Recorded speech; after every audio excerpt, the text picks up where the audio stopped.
Assalamu alaikum wa rahmatullahi wa barakatuhu. Dear students, in these lectures, we have been talking about the second year English. Right now, we are at chapter 4, end of term. And this is third lecture on this chapter. You can look at your book that there are just 3 paragraphs in this chapter. And in our first lecture, we discussed the first paragraph, and in our second lecture we discussed the second paragraph, and now we are discussing third paragraph. To discuss this paragraph, as we have already done, we will use grammar translation method. Grammar translation method हमें काफ़ी ज़्यादा flexibility देता है। हम student की native language को frequently use कर सकते हैं to understand the language he is learning. अब इस पैराग्राफ के फर्स्ट 2 सेंटेंसेस आपके सामने हैं। इन 2 सेंटेंसेस को आप देखें और एक लिंक कायम करने की कोशिश करें कि how first sentence connects with the second paragraph of this chapter, कि राइटर ने किस तरह से दूसरे पैराग्राफ के साथ फर्स्ट सेंटेंस के ज़रिए इस पैराग्राफ को लिंक किया है। अगर आप सेकेंड पैराग्राफ के लास्ट सेंटेंस को देखते हैं, there you find that the writer has just started to talk about the summer vacation. Summer vacation are very much important for students. अब राइटर ने अपना एटीट्यूड समर वेकेशन के लिए बताया है इन सेंटेंसेस में, and this is every student's attitude. Her student summer vacation के लिए इसी तरह से महसूस करता है और काफ़ी वेट करता है इस चीज़ का। अब यहाँ पे आप पूरे दोनों सेंटेंसेस में देखेंगे तो राइटर की ईगरनेस, उसकी खुशी जब समर वेकेशन हो जाती थी, वो किस तरह की थी, राइटर ने इसको किस तरह से कन्वे किया, ये आपने नोट करना है। अब देखिए, 2 months seemed a long time in those days. Simple sentence structure है, लेकिन ये अ लॉन्ग इसकी रेपिटेशन, इससे क्या इफ़ेक्ट क्रिएट होता है। अब जब आप इस बात पे गौर करेंगे तो ऑफ कोर्स आप भी इस रेपिटेशन की टेक्निक को अपने सेंटेंसेस में यूज़ कर रहे होंगे। एंड देन इस क्लॉज को राइटर ने किस तरह से रैप किया, किस तरह से फिनिश किया है, उसने सेमीकोलन लगाया एंड देन लिंक किया इंडीड, एडवर्ब, ये इंडीड को यूज़ करना, और उसके बाद comma. Of course writer wants us to stop here for a very short period of time. Comma का यूज़ आप फर्स्ट ईयर में पढ़ के हैं कि वाई वी यूज़ कॉमास। तो I used to have the feeling that for all practical purposes I could look forward to a period of permanent felicity. अब यहाँ पे राइटर के वर्ड्स का यूज़ देखें, आई यूज़ टू, ये used to structure बहुत important है। And you know, और मुझे पता है कि आपको पता है, मुझे पता है कि आपको पता है कि यूज़ टू की स्ट्रक्चर क्यों यूज़ करते हैं। ठीक है, तो आपने इसको नोट करना है। पास की हैबिट्स, हाँ, पास में कोई हैबिट हो उसको बताने के लिए यूज़ करते हैं। दैट फॉर ऑल, अब ये आगे ये प्रपोजिशनल फ्रेज शुरू में लेके आना, that for all practical purpose. अब ये प्रपोजिशनल फ्रेजेस सेंटेंस के एंड में भी आ सकती हैं। राइटर इसको शुरू में लेके आते हैं तो क्या फ़र्क पड़ता है, ज़रा चेंज करके देखें कि इसे अगर आप एंड पे लिखते तो क्या इफ़ेक्ट होना था। अब शुरू में लिखा हुआ था, क्या इफ़ेक्ट है। I could look forward to, अब ये लुक फॉरवर्ड टू बहुत इम्पोर्टेंट एक्सप्रेशन है, वह फ्रेज है, बहुत ज़्यादा यूज़ होती है। अच्छा, अ पीरियड ऑफ परमानेंट फेलिसिटी, ये फ्रेज नोट करने वाली है। अ period of permanent felicity, permanent, eternal जो हमेशा रहता है, फेलिसिटी सहूलत, आसानी, खुशी, कि वो गर्मियों के जो छुट्टियां होती थी वो राइटर के लिए एक परमानेंट फेलिसिटी, परमानेंट हैप्पीनेस का टाइम होता था और वो उसका वेट करता था। And then I would walk, अब ये भी हैबिट यूज टू दोबारा यूज कर सकता था writer, but repetition is not a good thing when you are writing a language और even when you are speaking, when you are in a communication situation with someone, repetition से avoid करें। तो used to की जगह आप would उससे replace कर सकते हैं। I would walk home across the meadows। अब ये prepositions भी बहुत ज़्यादा important words होते हैं, इन पे आपने बहुत ज़्यादा ख्याल रखना है। जहाँ पे भी कोई preposition आ जाए और वो preposition आपको लगे कि ये थोड़ी सी नई है और कम यूज़ होती है, उस पर आपने ख़ास तौर पे कंसंट्रेट करना है। अब ये क्रॉस है, cross mean from one end to another end. अब ये थ्रू भी राइटर यूज़ कर सकता था, एक अक्रॉस क्यों यूज़ किया? This is a thing to note. आपने जब भी कोई प्रपोजिशन, मैं आपको दोबारा बता रहा हूँ क्या करना है, प्रपोजिशंस बहुत ज़्यादा इंपॉर्टेंट होती हैं। आपसे प्रपोजिशंस पे क्वेश्चन आते हैं, आपने 5 नंबर की प्रपोजिशंस आपके जो ऑब्जेक्टिव पेपर है उसमें वो क्वेश्चन पूछते हैं। क्या करना है, आपकी टेक्स्ट बुक में जब अपने टेक्स्ट को आप कर रहे हैं तो आप जो प्रपोजिशन आपके लिए नहीं आए, आपने उस पर रुकना है और सोचना है कि ये अक्रॉस या इस किस्म की ये नया वर्ड क्यों यूज़ हुआ। लाइक ये इन पहले सेंटेंस में अगर देखते हैं, यहाँ आपको रुकने की कोई ज़रूरत नहीं है। अब यूज़ टू ये भी कोई इतना बड़ा प्रॉब्लम नहीं है क्योंकि ये बहुत ज़्यादा यूज़ होने वाले एक्सप्रेशंस हैं। लुक फॉरवर्ड टू, ठीक है, यहाँ पे रुकना है क्योंकि लुक फॉरवर्ड फॉर हो सकता है, लेकिन कन्वेंशन क्या है, लुक फॉरवर्ड टू यूज़ होता है, राइट, करेक्ट यूज़ है, ठीक है। उसके बाद आपने देखना है ये across, new word of course, in the July sunshine, ये कोई इतना बड़ा प्रॉब्लम नहीं है। एग्जाम्स में इस किस्म की चीज़ें बहुत कम पूछते हैं, अगर बिल्कुल ही किसी को बहुत इजी रखना हो तो तब वो पूछ सकते हैं, अदरवाइज नहीं पूछेंगे। अच्छा, अब नेक्स्ट ये कॉमे के बाद फ्रेज़ को नोट करें कि कौन सी फ्रेज़ है। ये हम बार बार इस पे बात कर चुके हैं कि जो फ्रेज़ आईएनजी वाली फॉर्म से शुरू होती है उसे हम पार्टिसिपियल फ्रेज़ बोलते हैं। और ये पार्टिसिपियल फ्रेज़ राइटर्स क्यों यूज़ करते हैं, बड़ी फ्रीक्वेंटली यूज़ होती हैं। आप जब खुद किसी कम्युनिकेशन सिचुएशन में इन्वॉल्व होंगे, आपको लगेगा कि आप इस किस्म की फ्रेजेस यूज़ करते हैं।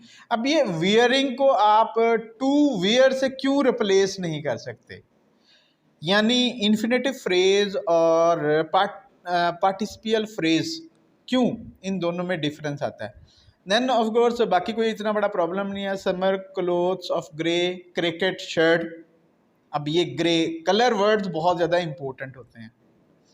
जब हम कोई राइटर कलर वर्ड्स लिखता है या हम कलर वर्ड्स को पढ़ते हैं या हम कलर वर्ड्स अपनी राइटिंग में यूज़ करते हैं, तो हम अपने आइडियाज़ की, अपने ख्यालात की एक विजुअल रिप्रेजेंटेशन देते हैं। हम चाहते हैं कि our reader should see the images हैं instead of reading the words, कि वो अल्फाज पढ़ ना रहा हो, उसे तस्वीरें नज़र आ रही हैं। इसी तरह से grey shorts and red वेटसन्स blazer, ठीक है, ब्लेज़र कोट होता है एक स्पेशल, अब अमूमन स्कूल यूज़ करते हैं फॉर देयर, एक टाइप ऑफ लोगो होता है उनका, एक टाइप ऑफ रिकग्निशन होती है, लोग पहचान लेते हैं कि ये फ़लाँ स्कूल का, फ़लाँ कॉलेज का कोट है जी, ठीक है।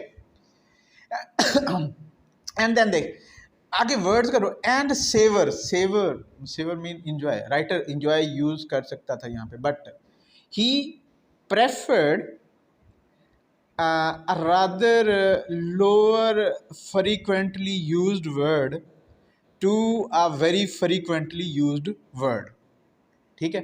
ये आपने हमेशा ख्याल रखना है कि in your sentences when you are writing there must be a few words which are not used very much frequently, जो बहुत ज़्यादा इस्तेमाल नहीं होते, ठीक है। And then with conscious relish, ये रैलिश भी इतना ज़्यादा वर्ड यूज़ नहीं होता, ऑफ कोर्स है तो ये भी हैप्पीनेस इंजॉयमेंट ही है, लेकिन ये इतना ज़्यादा वर्ड यूज़ नहीं हो। तो स्टूडेंट्स आपने इन दो सेंटेंसेस को देखा, इन दो सेंटेंसेस को डिस्कस किया। वोकेबलरी अगेन इतना बड़ा प्रॉब्लम नहीं है, but you have a few new words. उन न्यू वर्ड्स को आप अपनी वोकेबलरी का हिस्सा बनाएं, उन्हें याद रखें कि ये वर्ड्स हैं और ये वैसे होते क्या हैं। सेवर वर्ब है, एंड रेलिश नाउन है, ठीक है। तो सेवर आप एज अ वर्ब ज़्यादा यूज़ करते हैं, ठीक है जी। बहरहाल ये दो सेंटेंसेस हम नेक्स्ट सेंटेंसेस को भी देखते हैं और उनको डिस्कस करते हैं। हम दो दो करके सेंटेंसेस को देखेंगे, because in one slide if we are discussing more than two sentences things become more cluttered. इन सेंटेंसेस को देखें और किस तरह से ये सेंटेंस आपस में लिंक हुए हैं, this is somewhat something important. और किस तरह से इन सेंटेंसेस को इनसे पहले गुजरे हुए सेंटेंसेस के साथ लिंक किया गया, ये भी बहुत ज़्यादा इंपॉर्टेंट है। और राइटर किस तरह से बाद में आने वाले सेंटेंसेस के साथ इन सेंटेंसेस को लिंक करेगा, ये भी बहुत ज़्यादा इम्पोर्टेंट है। ये कोहेरेंस इसको स्पेशल चेक करते हैं लोग कि when you are writing whether there is coherence in your writing or not। और इसी तरह से when you are speaking तो वहाँ पे भी coherence चेक होती है। नेक्स्ट टू सेंटेंसेस स्टूडेंट्स देखें, फिर हम आगे बढ़ते हैं। इन दो सेंटेंसेस को देखें। फर्स्ट सेंटेंस रिलेटिवली लॉन्ग है और सेकंड सेंटेंस बहुत छोटा शॉर्ट सेंटेंस है। आप फर्स्ट सेंटेंस की फर्स्ट क्लॉज को जब पढ़ते हैं, आई कुड हार्डली बिलीव, ये हार्डली का नोट यूज़ नोट करने वाला है कि हार्डली किस तरह से इस्तेमाल करते हैं। हार्डली ऑफ कोर्स एक वर्ब है। दैट 3 स्ट्रेनुअस स्कूल टर्म्स, इस नॉन फ्रेज में स्ट्रेनुअस हार्ड सख्त, ठीक है, जिसमें बहुत ज़्यादा मशक्क़त इन्वॉल्व हो, और ये यहाँ पे स्ट्रेनुअस का यूज़ ये नोट करना है आपने। आपने देखना है कि कैसे आप एप्रोप्रिएट वर्ड्स लेके आते हैं to communicate appropriate emotions with all their intensity when you are writing about something which is very close to your heart and very close to the heart of many people या your audience, जो आपके audience है, जो आपको पढ़ेंगे, उनके जब करीब कोई चीज़ लेके आएंगे, आप ऐसा वर्ड यूज़ करेंगे जो उनके पूरे के पूरे इमोशंस को लेके आए, उनमें एम्पैथी के स्ट्रॉन्ग फीलिंग्स को प्रोड्यूस करे। इंडीड रोल्ड अवे, अब ये रोल्ड अवे, रोल को एज अ वर्ब यूज़ करना, इसको भी आप देखें rolled away. Writer could have used past but rolled away, क्या फ़र्क है?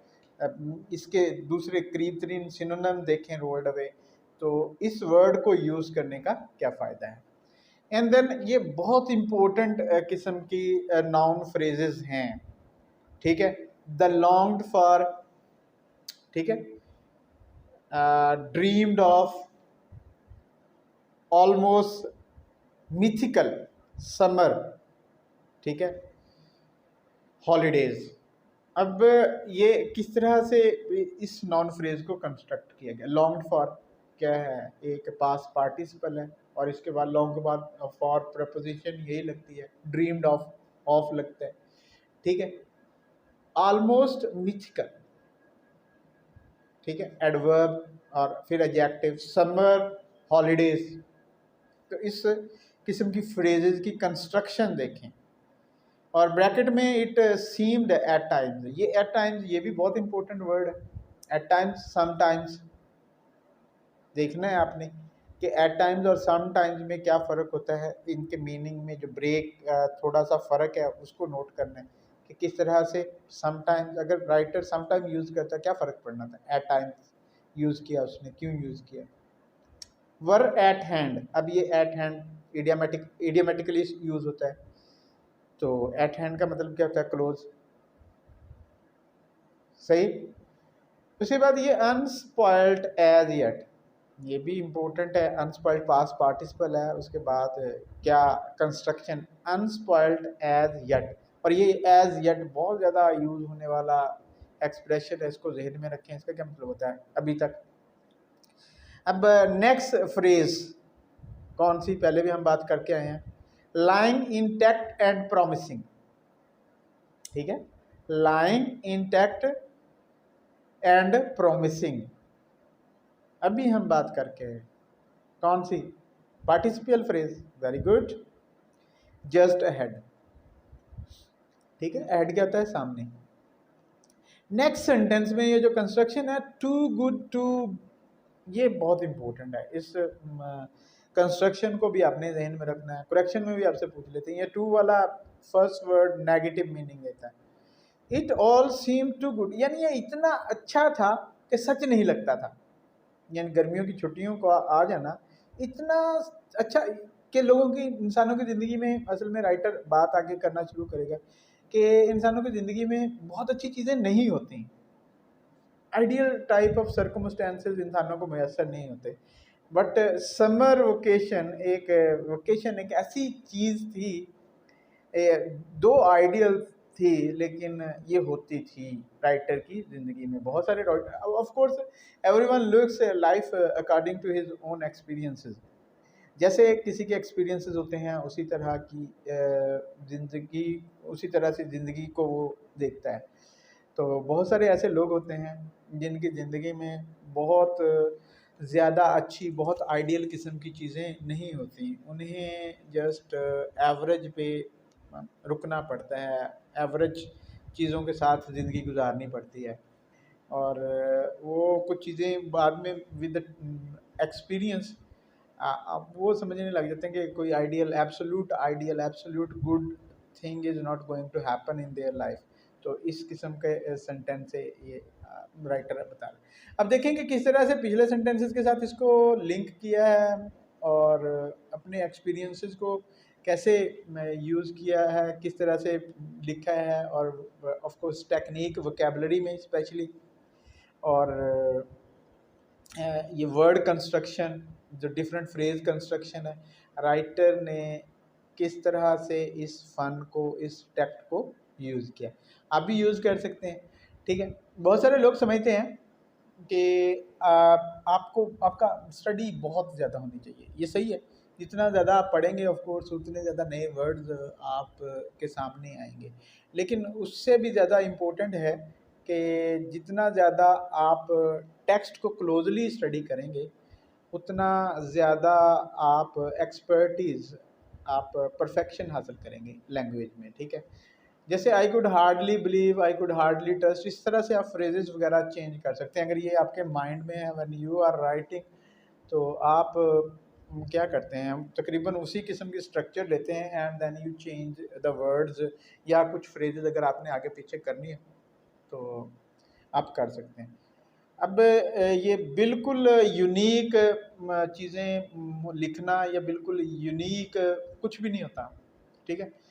एलियट ने कहा था कि जो greatest work of the writers are those where the greatest part of a writer's works are those where the writers of the past are most present, यानी जहाँ पे ट्रेडिशन, जहाँ से पीछे से आपने चीज़ों को लिया है वही आपकी बेहतरीन राइटिंग होती है, चीज़ें बहुत कम चेंज होती हैं।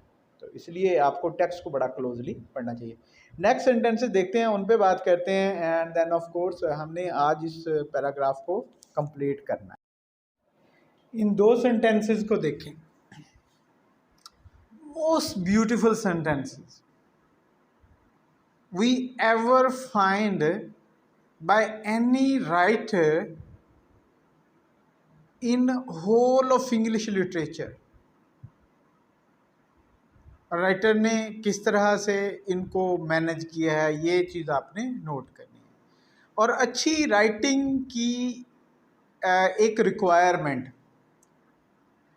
एक बहुत इम्पोर्टेंट रिक्वायरमेंट वो ये है कि आप अपने पर्सनल एक्सपीरियंसेस, ऐसे पर्सनल एक्सपीरियंसेस को अपनी राइटिंग में डिस्क्राइब करें जो यूनिवर्सल नेचर के हैं। आपके एक्सपीरियंसेस ऑफ कोर्स बहुत सारे लोगों के एक्सपीरियंसेस से मिलते जुलते हों तो लोग आपकी राइटिंग को ज़्यादा इंटरेस्ट से पढ़ेंगे। देखिए पहला sentence, wishes did not come true in this life. बहुत सारे लोग, इवन किंग्स फील दिस, बादशाह भी ऐसे ही महसूस करते हैं। Wishes did not come true in this life. And then आगे राइटर की टेक्निक देखें उसको डिस्क्राइब करने के लिए, आई न्यू दैट, डैश लगाया उसने, उसके बाद जो है वो कॉलन। अब वो आगे एक्सप्लेन कर रहा है वो कौन सी उसकी विशेस थी जो पूरी नहीं है। All my early childhood I longed desperately. अब ये डेस्परेटली का वर्ड, लॉन्ग एंड डेस्परेटली, इन दोनों का कम्बिनेशन नोट करें आप कि ये किस किस्म का इफेक्ट क्रिएट करे। For a tricycle, okay. आगे एक नॉन असेंशियल क्लॉज है, which my parents could never afford, adjective clause ही है।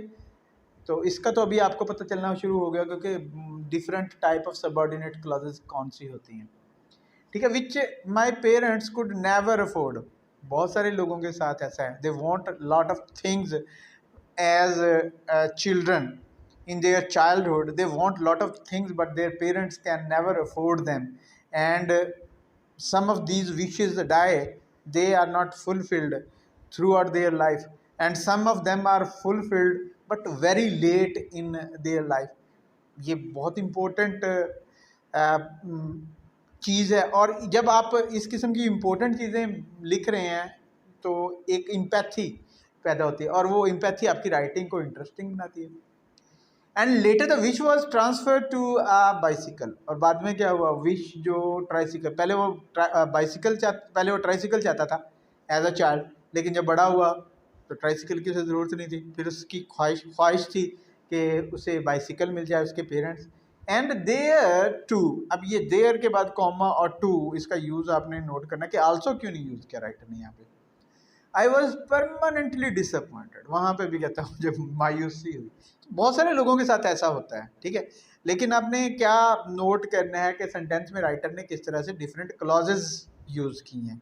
And then of course vocabulary and experiences, ऐसे एक्सपीरियंसेस के बारे में लिखें जो एक्सपीरियंसेस यूनिवर्सल हों, ऐसी चीज़ें जो ज़्यादातर लोगों के साथ होती हैं, वही चीज़ें लोगों को अट्रैक्ट करती हैं, ठीक है जी। अब ये ब्रैकेट में वो एक्सप्लेन कर रहा है, बाकी एक्सप्लेनेशन दे रहा है। I bought my first bicycle for myself when I was 21 with the prize money I had won at Edinburgh university.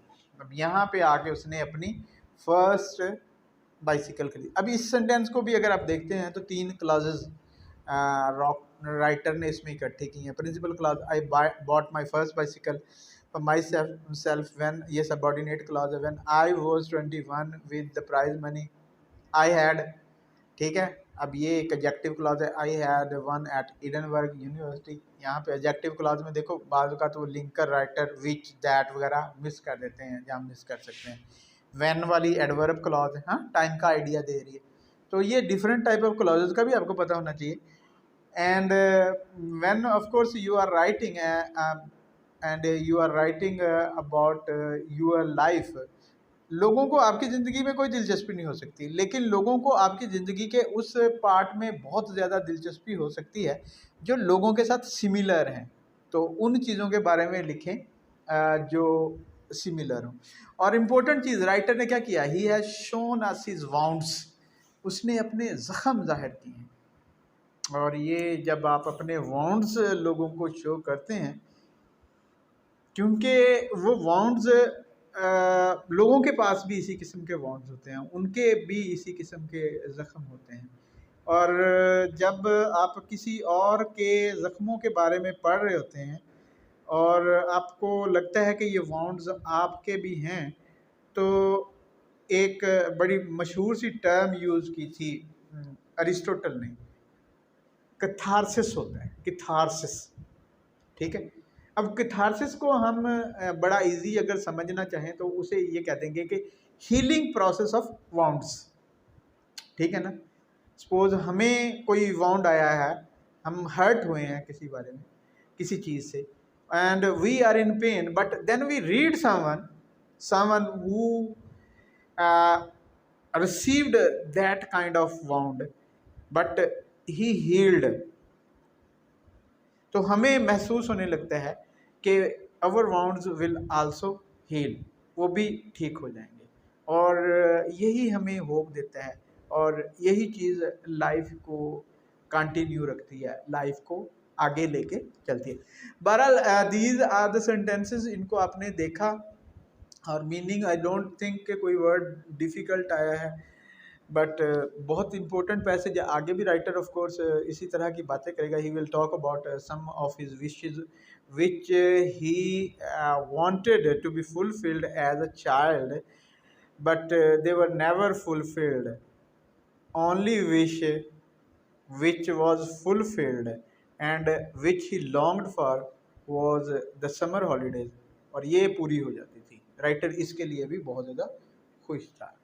Next sentences देखें ज़रा, इन दो सेंटेंसेस को देखें। How often had I stood outside sweet shops with empty pockets longing for a penny or two to materialize somehow, or hung on the outskirts of a crowd around an ice cream barrow, wondering whether the ice cream man would be miraculously inspired to offer me a cornet or a slider free.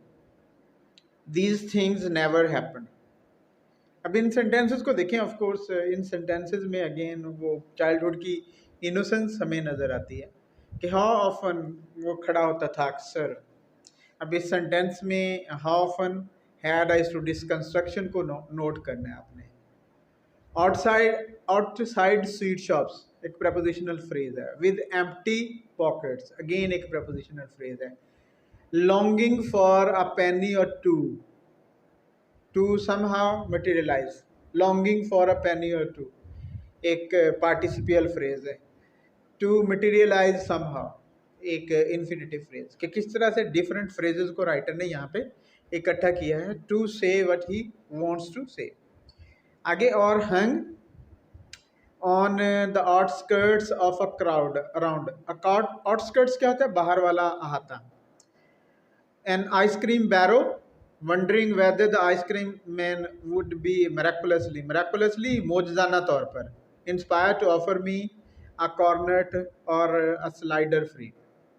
तो इस sentence थोड़ा lengthy sentence है, लेकिन आप इसमें class construction को देख सकते हैं, फ्रेजेस जिस तरह से कंस्ट्रक्ट हुई हैं उनको देख सकते हैं। Meaning I don't think there is word difficult word, miraculously inspired, they can be somewhat new words, but they are not that new, इतने नए नहीं हैं आपके लिए।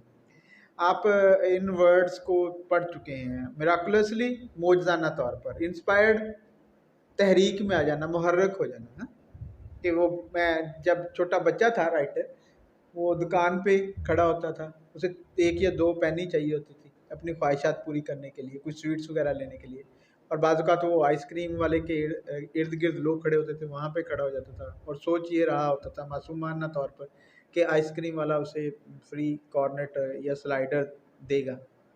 तो इनोसेंस इन सेंटेंसेस में राइटर ने जिस तरह से प्रेजेंट किया, तो अगेन ये रीडर में बहुत ज़्यादा एम्पैथी पैदा करते हैं इस किस्म के sentences, because there are lots and lots of poor everywhere, in every country, in every culture of the world, और वो poor, when you have been poor during your childhood, you feel a lot, बहुत कुछ महसूस करते हैं, and you do not get things easily। तो इससे आपकी ज़िंदगी में एक अजीब तरह का emotional, what you call emotional gap पैदा होता है, इमोशनल गल्फ पैदा होती है, और समटाइम्स आप इसे बाद में पूरी उम्र नहीं भुला पाते, आप इसी तरह की ज़िंदगी गुजारते हैं। एंड व्हेन यू समटाइम्स ये इससे एक सेटिस्फेक्शन भी मिलती है कि if we were poor and we did not get a lot of things as children, तो अगर हमारे बच्चों को ये चीज़ें नहीं मिल रही तो दिस इज़ ऑल ओके, लेकिन ऐसा नहीं होना चाहिए। We should try to give our children a better childhood than we had। अच्छा, आगे देखें, these things never happened, ये small sentences, in small sentences को किस तरह से आपने कंस्ट्रक्ट करना है, ये ज़्यादा मुश्किल नहीं होना चाहिए आपके ये। और एडवर्ब नेवर, इसको कभी नहीं छोड़ना कि ये किस तरह से हम यूज़ करते हैं सेंटेंसेस को नेगेटिव बनाने के लिए। नेक्स्ट सेंटेंसेस देखते हैं और कोशिश करते हैं कि एक या दो स्लाइड्स में इस लेसन को हम कंक्लूड कर सकें। ये कंक्लूडिंग सेंटेंसेस हैं इस आर्टिकल के, इस टॉपिक के। इन कंक्लूडिंग सेंटेंसेस को देखें कि राइटर ने अपने आर्ग्यूमेंट को, अपने अकाउंट को किस तरह से ड्रामेटिकली कंक्लूड किया है। फर्स्ट सेंटेंस देखें, the few pence a week pocket money we received was to be put in a money box. अब इस यहाँ तक अगर आप इस सेंटेंस को देखते हैं तो आपको नज़र आएगा कि दो classes, principal class the few pence was to be put in a money box, और ये we received, that we received होना चाहिए था ऑफ कोर्स अगर इसे ज़्यादा डिफाइन करते, लेकिन इस तरह से राइटर लिखते हैं a few pence was to be put. हाँ, अब या a few pence a week pocket money was to be put, we received, ये सबऑर्डिनेट क्लॉज है। राइटर ने देखो इन क्लॉजेस को किस तरह से लिखा है। एंड सेव्ड, ठीक है। And during our early childhood Lionel, Sylvia and I never had anything to spend for ourselves. अब इस सेंटेंस के इस पार्ट को भी आप अच्छी तरह से देखें। यहाँ पे लियोनल, सिल्विया एंड आई ये सब्जेक्ट हैं। अब मी नहीं लिखा राइटर ने, ये हमेशा याद रखना है कि अगर आपने किसी भी प्रोनाउन को यूज़ करना है as a subject of a sentence, आप उसकी सब्जेक्टिव फॉर्म यूज़ करेंगे। बाज़ औक़ात कुछ ज़्यादा नाउन होते हैं एंड देन आई अचानक आ जाता है और वो ऑकवर्ड सा लगता है। बहुत सारे लोग उसको मी लिखना चाहते हैं या लिखा हुआ देखा जाना चाहते हैं, लेकिन ये गलत है, ये करेक्ट मेथड नहीं है। इस रूल को आपने समझना है कि जब भी आप किसी प्रोनाउन को यूज़ करेंगे तो आप उसकी सब्जेक्टिव हालत यूज़ करेंगे, ठीक है जी। कि उनके पास शुरू में जो उनका चाइल्डहुड है उसमें कोई पैसे नहीं होते थे अपने लिए खर्च करने को, जो पैसे उन्हें थोड़े बहुत मिलते थे वो भी क्या होता था, उन्हें एक मनी बॉक्स था उसमें सेव करने की हदायत होती थी। अब ये आ फ्यू, द फ्यू, फ्यू का यूज़ मैं पहले भी आपको बता चुका हूँ, इसको आपने ख़ास तौर पे जहन में रखना है। द फ्यू पेंस मीन के थोड़े से पैसे उन्हें मिलते थे और वो भी सारे के सारे सेव कर लेते थे। इसमें उनमें से कोई एक पेंस भी वो खर्च नहीं कर सकते थे, यानी इंटायर का मीनिंग देता है द फ्यू। और ये जो वर्ब स्ट्रक्चर है, वर्ब फ्रेज की स्ट्रक्चर है टू बी पुट, ठीक है। अब वॉज टू बी पुट या वॉज पुट, इन दोनों में डिफरेंस क्या होता है, इस चीज़ को आपने समझना है। क्या क्या फ़र्क क्या होता अगर राइटर इसे लिखता वॉज टू पुट। अब ये to be put passive form लिखी है तो इससे क्या फ़र्क पड़ता है, ठीक है। उसके बाद अगर आप मज़ीद इस सेंटेंस को खंगालते हैं, मज़ीद इस सेंटेंस को देखते हैं तो never had anything to spend for ourself. अच्छा, आगे इस नेक्स्ट सेंटेंस को देखें, ये कंस्ट्रक्शन भी बड़ी दिलचस्प सी है और राइटर्स अक्सर यूज़ करते हैं। और इस किस्म की structure, yet the summer and summer holidays did कम। अब यहाँ पे केम क्यों नहीं लिखा राइटर ने, हाँ, ठीक है, डिड कम क्यों लिखा, this is important to understand. उसके बाद the school year did come to an end, again did come to an end, came to an end क्यों नहीं लिखा। And one did find oneself, again did लिखा, क्यों। by the trunks at last standing by the trunks and suitcases outside number 6 Millerfield Palace waiting for the taxi glorious vehicle। Taxi को glorious vehicle क्यों कहा। इस किस्म की चीज़ों के बारे में टेक्स्ट के साथ इस किस्म की इंट्रैक्शन, टेक्स्ट से इस किस्म के सवालों जवाब आपको हेल्प करते हैं बेहतर टेक्स्ट क्रिएट करने में और ऑफ कोर्स टेक्स्ट की अंडरस्टैंडिंग में। दैट वाज टू कन्वे, अब ये वाज टू कन्वे, इस स्ट्रक्चर को भी नोट करना है कि ये वाज वर्ड के बाद हम इन्फिनेटिव लगाते हैं तो किस किस्म के मीनिंग क्रिएट होते हैं। The family and the luggage and its luggage to the railway station. अब इस पूरे सेंटेंस में देखें तो ये डिड का यूज़, ऑफ कोर्स ये ऑफ कोर्स रेपुटेशन को जाहिर करने के लिए इस किस्म की कंस्ट्रक्शंस यूज़ होती हैं। अगर हम इसको लिखते हैं year the school year the summer and summer holidays came, ठीक है, उसका तर्जमा कुछ हमें इस तरह से करना पड़ता अगर हम अपनी लैंग्वेज में तर्जमा होता कि वो इसके बावजूद मौसम गर्मा और मौसम गर्मा की छुट्टियां आ गई। लेकिन यहाँ पे जब हम इस किस्म के स्ट्रक्चर यूज़ करते हैं तो इसके बावजूद मौसम गर्मा और मौसम गर्मा की छुट्टियां आती, ठीक है, आ गई और आती में फ़र्क आपने समझना है कि दोनों में फ़र्क क्या है। The school year did come to an end, इसी को भी अगर जो है the school year came to an end, school का साल ख़त्म हो गया या स्कूल का दौरानिया ख़त्म हो गया, लेकिन जब डिड ख़त्म हो जाता, ठीक है।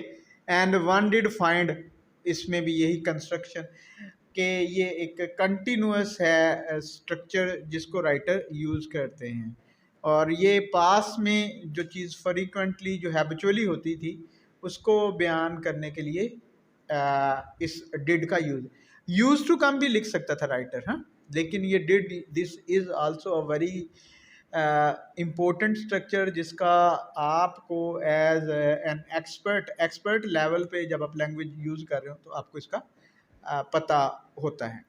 तो बहरहाल ये था लेसन, हमने इस पूरे लेसन को बहुत ज़्यादा डिटेल में डिस्कस किया। आज के पैराग्राफ में हमने देखा कि राइटर ने समर हॉलीडेज़ को किस तरह से डिस्क्राइब किया है और अपने बचपन के कुछ वाक़यात को, अपने बचपन के कुछ इंसिडेंट्स को कितनी अच्छी तरह से लेसन में डाला है।